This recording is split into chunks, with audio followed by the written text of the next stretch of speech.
So I thought really, really hard about the idea of abstinence. And this is also coming from someone who I think I'm an abstainer. I'm definitely not a moderator when it comes to sugary foods. Anything that turns into sugar, that includes flour. I fought the idea of abstinence because I felt like it was orthorexia to say, I'm a carnivore 99% of the time. Look at me, I'm doing great. But every couple of weeks, I can binge on rice crackers. What's the problem? It's not even like I'm going into Oreos, right? But this was just a healthier version of the addiction that I've been in for many, many years of my life. And this is what addicts do.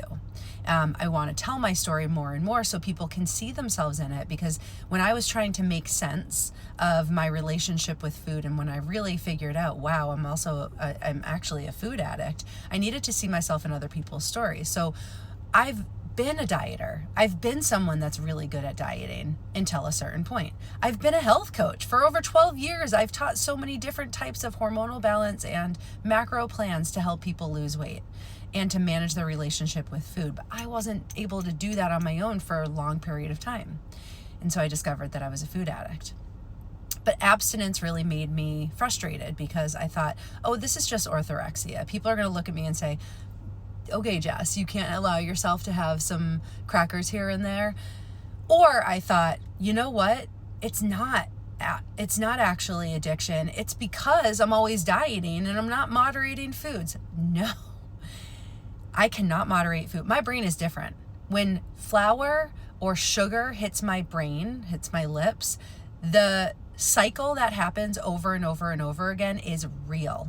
My dopamine pathways are well worn, and I end up in a several day to several week cycle of not being able to control, no matter how disciplined, how expert I am.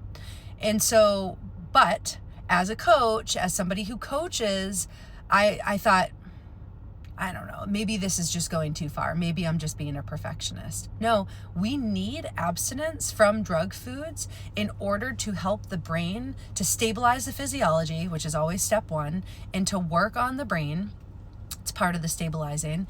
And then that's part of healing. So stabilization, then healing, and also dealing with the emotional fallout. So we need to actually begin to do all the emotional work, which is what my programs are all about. But I want to encourage you that if you also think this way, if you're like, it's just a little bit too obsessive, it's a little bit too extreme, I can keep these foods in my life, I want you to play the tape forward. What has actually happened every time that you've had these foods? And I'm telling you this from a standpoint of like, I wasn't even eating horrible foods. I was finding the healthiest way for me to emotionally binge on food. But it still was a release that my body and my brain were looking for, and I needed to free myself of it.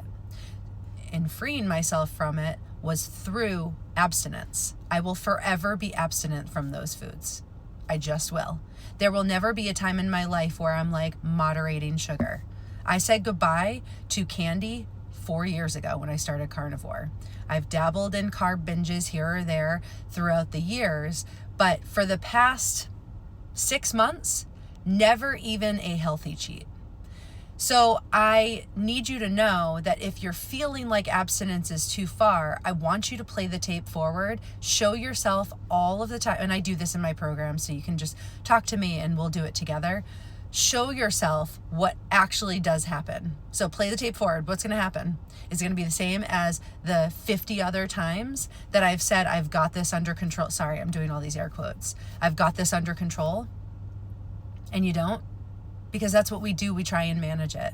This is what alcoholics do by saying, well, I'm not going to have vodka. I'm just going to have wine, or I'm just going to have beer, or I'm just going to do this. I'm just going to do that. What is the cycle that's going on? What are you coping with this substance that you need to actually deal with? So addiction is real. Food addiction is absolutely real. And I want to help you with it. So reach out to me, DM me anytime, and I will get you started.